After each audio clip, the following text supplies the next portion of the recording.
What is going on, everybody? It's your boy C Boogie, and welcome to the first ever episode of Boogie-Ball. Yeah, in basketball we got bully ball, so we're doing a little spin on it, and we're doing the first episode of Boogie-Ball. It's very simple. Want to do something different. Want to kind of give my takes on the NBA and everything that's been going on. Just kind of a test run here. Basically, I'm going to go through some of these games, past or present. Right now, we're going to focus on Miami versus Denver in the NBA Finals from last night, Game 1. Kind of give my thoughts about it. I am a Heat fan, so y'all might hear some things, and I'm trying to keep it as unbiased as possible, just kind of things that I saw from both Miami and Denver, and just kind of give my thoughts on it. So what's going to happen is I'm going to go through highlights, which is pretty self-explanatory here. I'm going through some highlights, and then we're going to go through box score, team stats, individual stats, and kind of see what Miami and Denver can do differently towards Game 2. I'm not going to try to make this all Miami primarily or anything like that. I strictly from what I saw last night to what we're seeing in the highlights, and then we're going to kind of just break it down. If you're new, I'm going to post this on my YouTube channel that I use for, small videos from our Twitch. CBoogie13, same thing. I'm going to put a specific playlist and folder for these videos. If you guys want me to do other games, more currently or even in the past, I could do that. I just kind of want to give my thoughts on certain things because I've watched a lot of basketball, and I think this would be cool for me to do. I actually just graduated yesterday. Or depending on if you see this video, June 1st, which was a Thursday. I'm recording this today on Friday, June 2nd. So without any further ado, man, let's just get straight into it. Let's see, maybe I can, this may refresh my memory, kind of some of the things that I am looking for or some things that I saw yesterday or Thursday. And, yeah, man, Miami versus Denver. No one expected Miami to be here. As a Heat fan, I'm very happy about that.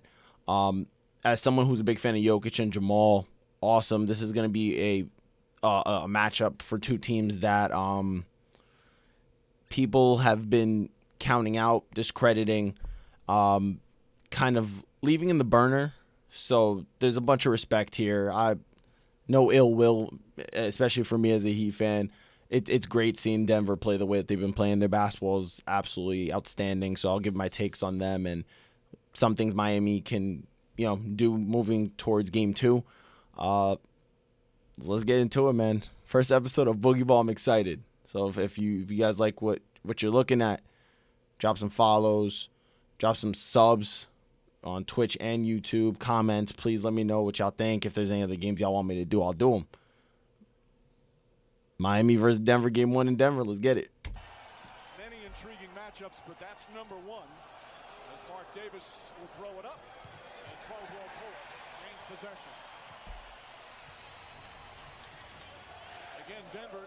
Crowd was great, by the way. That's just a tough move. That's just tough. That's just a tough finish. That's one of the fun things to watch with these two teams as Max Strus comes up short. Jimmy Butler, who's a terrific rebounder, gets it, fires. It's a good bucket by Jimmy. Both these teams We got it's Jimmy Butler versus Bubble Jamal, but it ain't Bubble Jamal. He just did it in the bubble because people need to show that boy respect, and Jimmy hitting threes, which is interesting. Great pass. That's an entry pass, man. That's a tough look.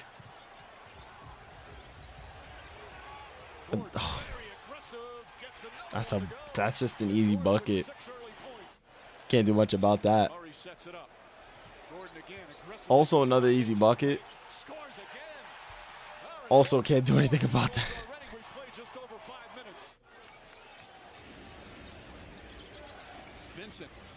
It's a good shot. It's a great follow. Shots and competing defense. Michael Malone said at times he was indifferent about defense earlier in his career. Nice entry pass. Another great entry pass. They've had good looks. Gordon sees an opening. Tough. That's tough. That's extremely tough. Look at that, bro. He's so patient. He's such a patient player, man. Such a smart player. I'd argue he's probably MVP of the league this year. He's proven it. He's showing it, but we knew that.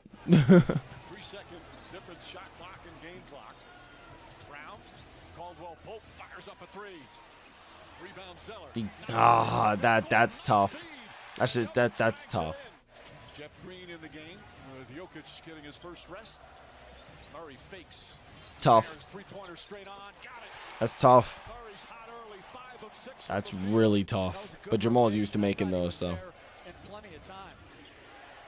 Vincent fakes. Robinson, quick release on the three. That's good. It's a good shot. Their third three-pointer. Duncan's been hooping. He's been hooping. Duncan has been hooping.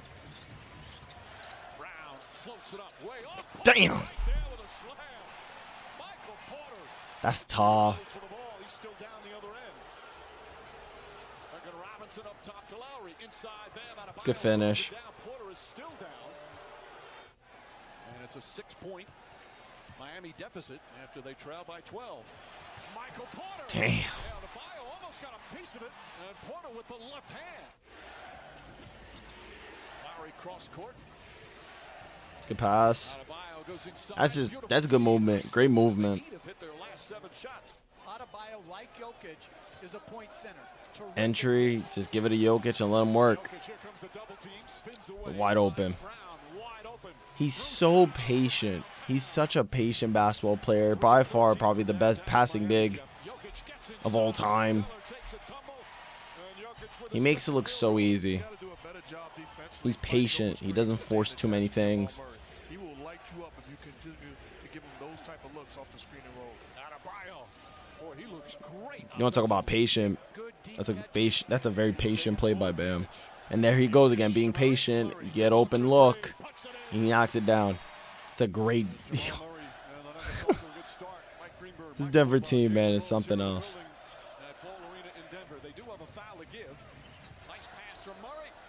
Tough. Jokic misses the three. He's been shooting well from there. Adebayo fakes, continues his aggressive offensive night. He's very aggressive. Points in 20 minutes. Bully him in the post. The result is far different than versus the smaller Heat defenders. Good ball movement here for Miami, and ends with Vincent knocking down his third. Good movement, good shot. Murray goes right at Vincent. Lost the ball on his hip. Damn, that's a lot tougher than it looked. I think what made it more tough is that he had to regather possession of the ball and hope for the best. Like what? Like how do you? Like what? That's such a tough shot. That was so patient though. It's just patience from Denver, man. They make things look so easy. Like that. It's pretty simple. It's a pretty simple patient play.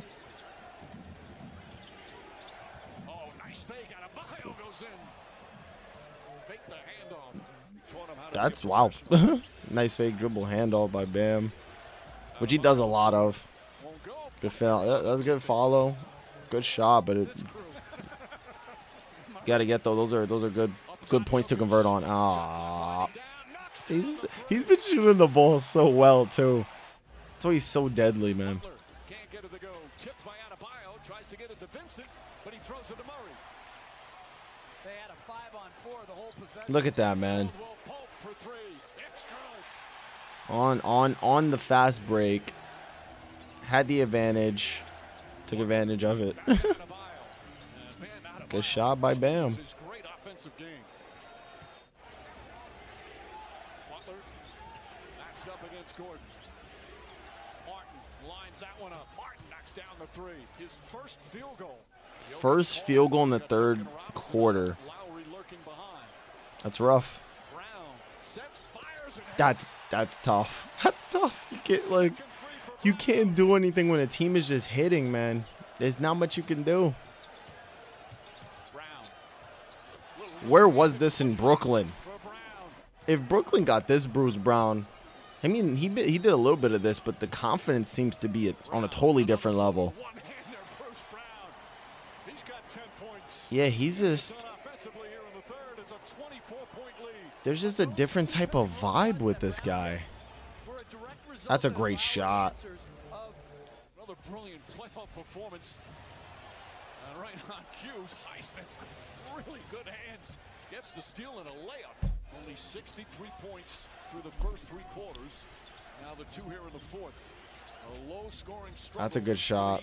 Vincent comes They right they back. were fighting, clawing. It seems like. Quickly 5 points. Up top, Lowry. Lowry uses an out of Another shot. Shot's good. Kyle Lowry knocks down the 3. So Denver seems to be, Denver seems to be in control of the game, and the Miami kind of claws away. Lowry. That's another great shot. All of a sudden, it's a 10-point game. Whips it to Porter. Porter fakes. Porter's been playing so good. Great pass. Layup is good. Timeout. Just as when you think you're back in the game, Denver goes on a mini run, and the crowd's been awesome. The crowd was awesome for everything that I saw. Tough shot. Good defense. You can't do much about it. Rightly so, Jamal Murray has had great moments when the lights have been the brightest. That's a tough move. Gets him up in the air, Porter, and banks it home. They usually That is a tough move. tonight, but he's had a lot of his teammates picking Great up. pass. Runs down the floor, and another See, look, and again, Miami's clawing away. 12-point game with 4 minutes left. by double figures the entire second half. Highsmith gets inside. Now it's a 10-point game again. But again, Denver has so many options, so many weapons. All night long, they keep fighting back, trying to stay in this one. Bam is stuck in. I don't want to pause it. I don't want to pause it, but I have to go back to this play because this was such a good play on Jokic's part. If you just look at this real quick, once he gets the ball on the elbow, damn near, Bam is forced to either step up or give up a lob. So pretty much, it seems again, you think about it realistically, it seems to be the easier move defensively to block off the alley-oop drop coverage like they usually say, but usually drop coverage is more for the perimeter anyway. Bam basically covers up Gordon. He kind of has his hands out just in case Jokic decides to throw it because, Jokic is a great passer. Still, that's a high percentage shot, but guys will most likely miss this shot compared to a oop, and Jokic is able to cash it. He's that good. He makes a read. It's a 1, 2, 3, boom, quick read, got it. And again, look, it's so easy for him. It's so easy for him.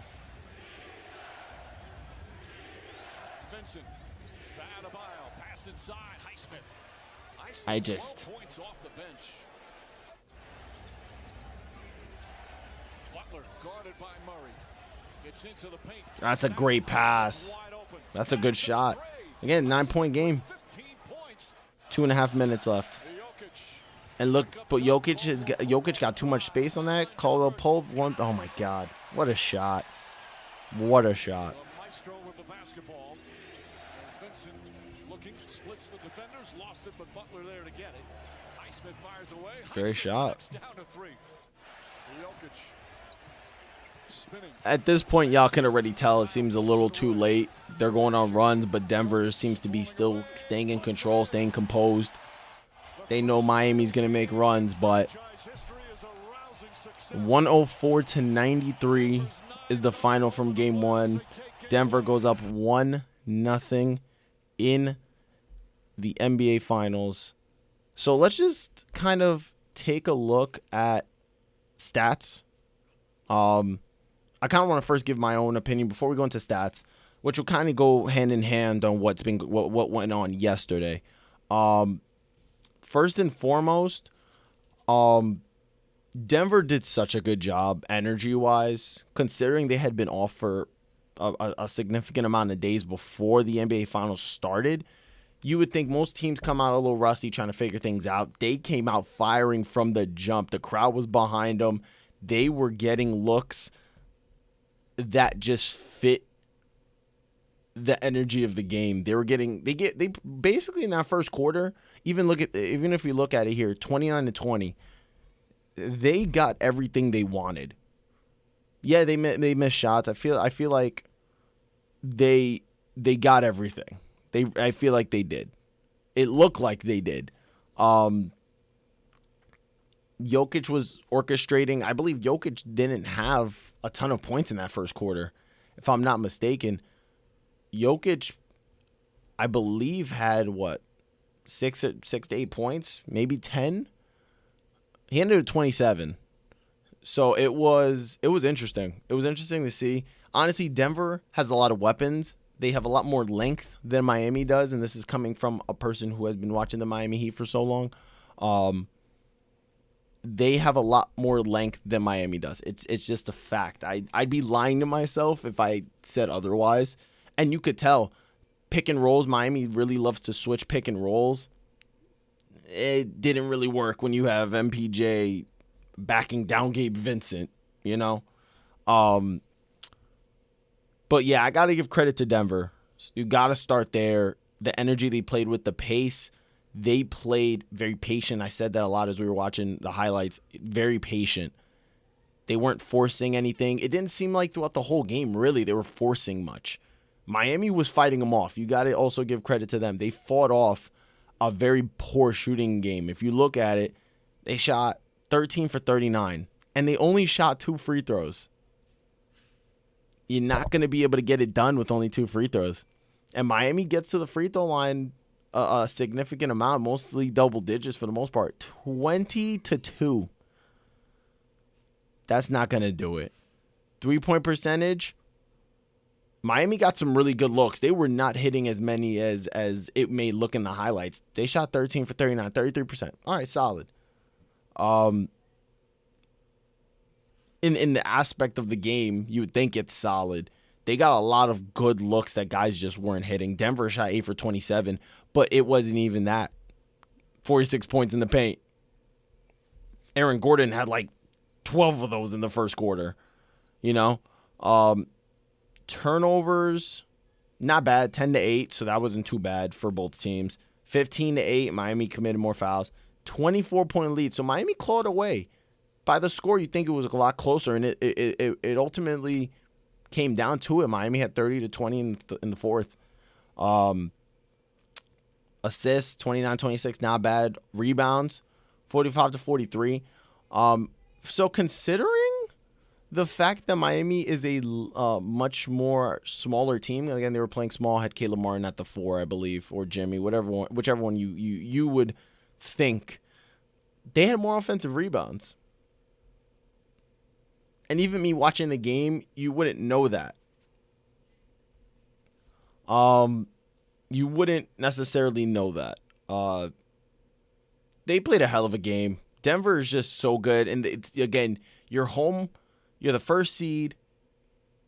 This is your first trip and chance. Let me just say that. First chance at an NBA Finals ring and a chip in your franchise.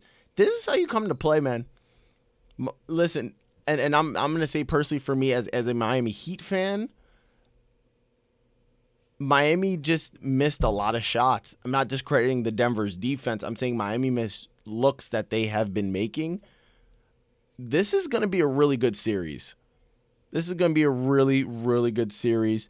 I think this could well in doubt go 7. I just feel like both of these teams have represented some of the things that the NBA tends to not credit, and that's just willpower, grit, the ability to battle head first against adversity, listening to the critics say that this team's better, or when you guys get a great win, or Denver or Miami gets a great win, it's always about somebody else. It's always about another team. Everybody tends to kind of write them off.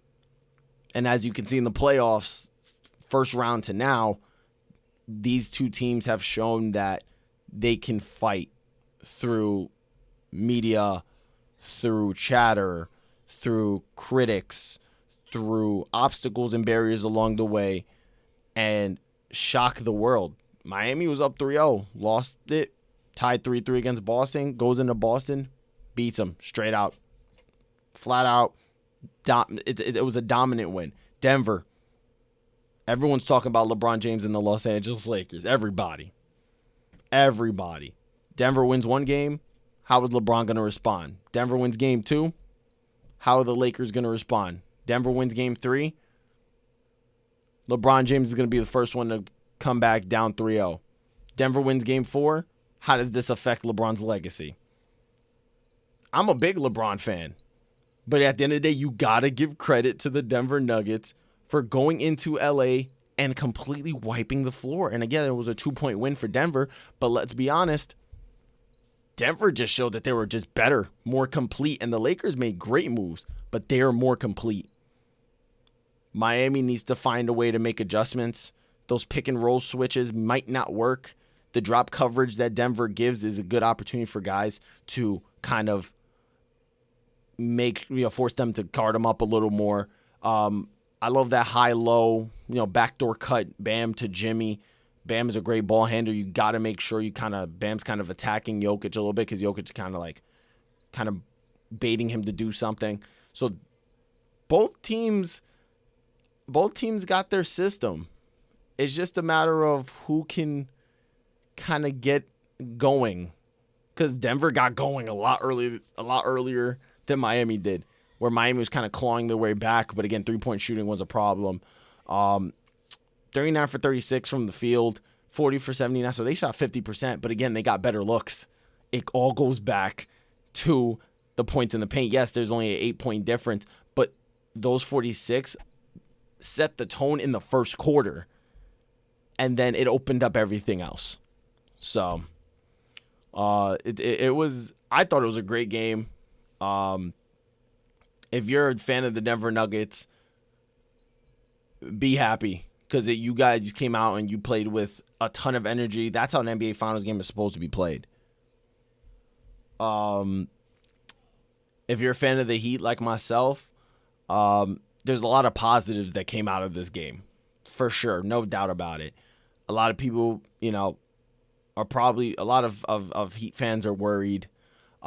Denver's a good team, so in a sense, we should be worried. They're a great squad. They deserve to be here. So they are going to play. Guys know their role, and guys are hooping. It's that simple.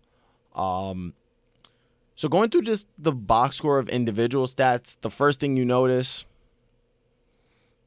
minus 17 for Jimmy Butler, 13 points. It's not going to get it done. It's not going to get it done. You got to be honest. Can we give credit to the Denver defense? Yes. Were there looks that Jimmy also missed himself? Also, yes. So, again, Jimmy Butler is going to be a factor in any series he plays in. The ankle might be affecting him. But me personally, and I know Jimmy will probably agree with this, that doesn't matter. You're playing in the NBA Finals. Excuses go out the window. You're in the playoffs, period. Excuses go out the window. They go out the window. So 6 for 14. Most of those were in the first quarter, really. 13 points. That's not going to get it done. Caleb Martin 1 for 7. Max Strus 0 for 10. Gabe had a good game. Bam had a great game, which if you're a Heat fan, this is a great sign right here. This is what I'm talking about. The drop coverage that Denver gives for the most part will give Bam opportunities to go and give you 26, 13, and 5 plus. So that is a good sign. Gabe, also a good game, 19 points. Awesome. Strus had some great looks. They didn't fall. Again, all these guys are human. They're professionals, but they're human. They're going to have bad games where they have good looks and there's not falling. It's going to happen. We know that's going to happen. Duncan went 1 for 6. Hayward Highsmith, I would expect to get more minutes in the rotation, whether that means starting or however the case. They may even have Highsmith start for Strus. Me personally, shooters have those bad days. Strus has been a great part of Miami's offense, and even defensively pretty solid. You keep him in there. Not a lot of people are enjoying the Cody Zeller minutes. Lowry not bad, 11 points, 5 points, 5 assists. So on the Miami side of it, they fought. They had one of those shooting games where they couldn't find things out, and Denver exploited the mismatch. The Denver Nuggets have a bigger team. They have more length. They found a way to turn that pick and roll, switch everything with Miami to oh, you're going to switch, we're going to make you pay. That's how much talent this team has, but a lot of people want to give them credit for it. Denver has a great squad. So if you're a fan of the Miami Heat, I wouldn't say panic. They had a bad shooting game. Miami has been in this type of situation all playoffs where they kind of are not backs are against the wall, but people start to get a little skeptical and worried. They had a bad shooting game. They have to kind of click a couple more things on defense just to kind of force guys into more uncomfortable shots, because Denver seemed to get a lot of great looks that, for the most part, were hitting besides the three-point line. But again, they were going more inside out, and you can kind of tell from the stats and everything that we saw. With Denver, Aaron Gordon, 7 for 10, 16 points. Majority of those were in the first quarter. It was basically Jokic gets to the top of the key, throw it into Aaron Gordon. Who's on him? Gabe Vincent. Who's on him? Caleb Martin. And I'm not saying Caleb Martin ain't strong, but Aaron Gordon's a big dude. You know, he's a big dude. You give it to him. 1 dribble, 2 dribble, drop step, easy lay. A lot of entry passes. They were able to get a lot. Again, the height mismatch is a big point of emphasis in the series. Can Miami kind of slow it down?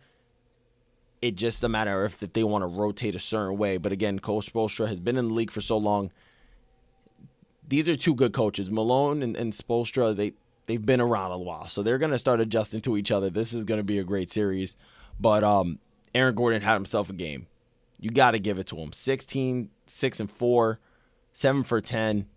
He got easy looks. When you get easy looks, that's how you become dangerous. That's how you open up a game. Michael Porter, 5 for 16, shot 2 for 11, double-double. It's not all about scoring, guys.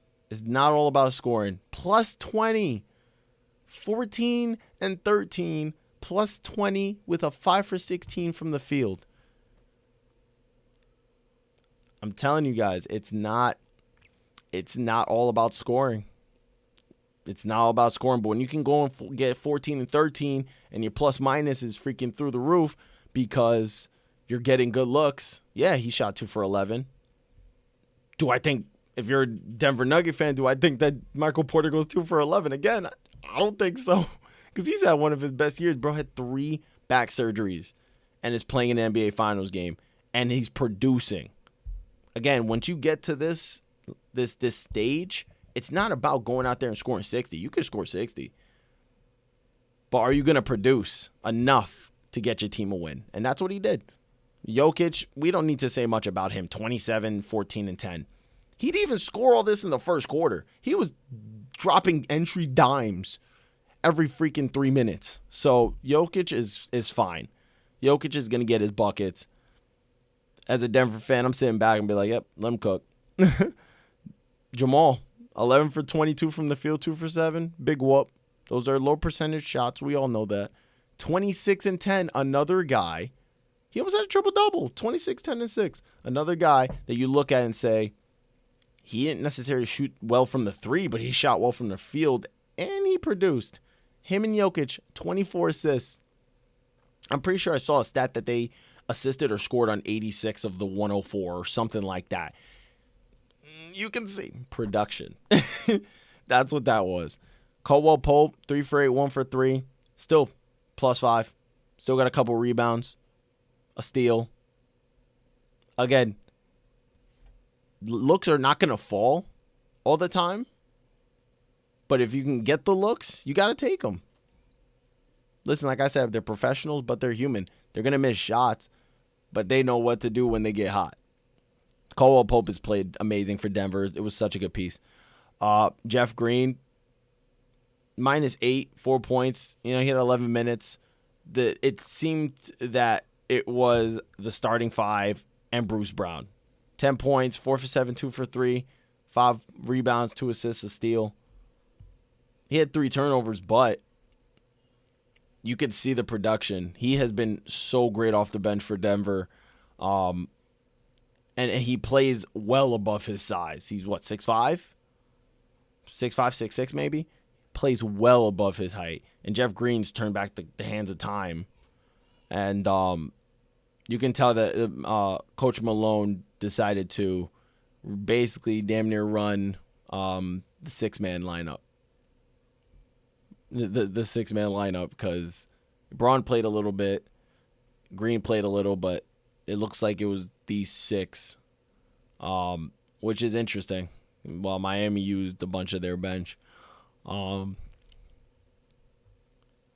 yeah, that is pretty much it for me for game 1 of the NBA Finals between Denver and Miami. Just a couple of last remarks. If you're a Denver fan, you guys played with a hell of amount of energy. You got to keep that up. You got to take advantage of having home court.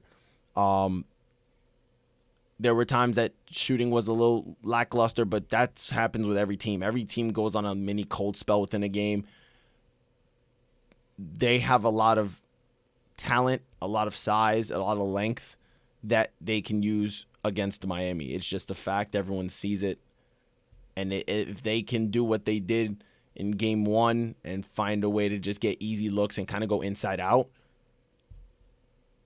they could be well above their way to going up 2-0 in the series. If you're a Heat fan like myself, just look for more of the high-low action between Bam and Jimmy. Bam being as aggressive as he was, trying to kind of attack Jokic. Kind of see what Spoelstra does, maybe run a zone to kind of force guys to make perimeter shots instead of getting easy looks, instead of them going inside out, forcing them outside in. But again, even that, like I said, rare that Michael Porter goes 2 for 11. But they played with such great pace, great energy. So you got to give credit to Denver. But Miami just did not shoot the ball well. Jimmy has to be on attack mode. If you're a Heat fan, I know you're probably thinking the same thing. Jimmy Butler has to be the Jimmy Butler that we as the league, as fans of the league, have seen. Yeah, he had 13, 7, and 7, but if I told you that most of those points came in the first quarter and Jimmy Butler didn't do much after that, that's where the problem lies. Jimmy has to find a way to attack the basket. Again, they only had 2 free throws. Expect Miami to try and get to the basket, get to the free throw line a little more, which they're probably one of the best free throw shooting teams in the league, if I'm not mistaken. So definitely look out for that. Like I said, do not panic. This is going to be one hell of a series. I can almost guarantee it. I'm very excited to see what adjustments are made from both coaches, because I have a ton of respect for both of these teams. Again, I've been watching Miami for so long. Been watching them since I was growing up, 2009 into 2010, right before the LeBron, Wade, Bosh era. So have seen that, and then seeing Malone and Jamal and Jokic kind of grow in their system. You got this. These are 2 teams that have a ton of respect for each other. A lot of teams that kind of resemble the same sort of never say die, show us some respect type of attitude. Whenever things go wrong, they keep fighting through. So that right there was the first episode of Boogie-Ball, man. I hope y'all enjoyed it. Denver fans, Miami fans, fans of just the NBA in general. I hope some of what I said you agree with. If you don't, please let me know in the comment section. I would love to kind of hear this. Again, I want to really start doing this. Just so you guys get to kind of hear some of the thoughts that I have running through my head while I watch the game. Or whatever game you may want to see me do. But at the end of the day, this is something that I've been thinking about, something that I wrote up, and I said maybe let's just see how it goes. So if you like it, man, share it, let people know. Like I said, I'll have it on my CBoogie13 YouTube channel. I have it in a separate folder so everybody can just go directly to them. I will be back for game 2, which is on Sunday. So we'll see what adjustments are made by both coaches and both teams. But I'm excited, man. This is, for as much as people say, oh, viewership, this is going to be a good finals matchup. And I hope you guys are as excited as I am, because this could be a war. This could be a war. So with that being said, man, thank y'all for watching. episode 1 of Boogie-Ball. And always remember one thing. When doubt sort of finds a way to kind of creep into your mind, have no fear. Boogie-Ball is here. I hope y'all have a great one, and I'll see y'all for game 2. Peace.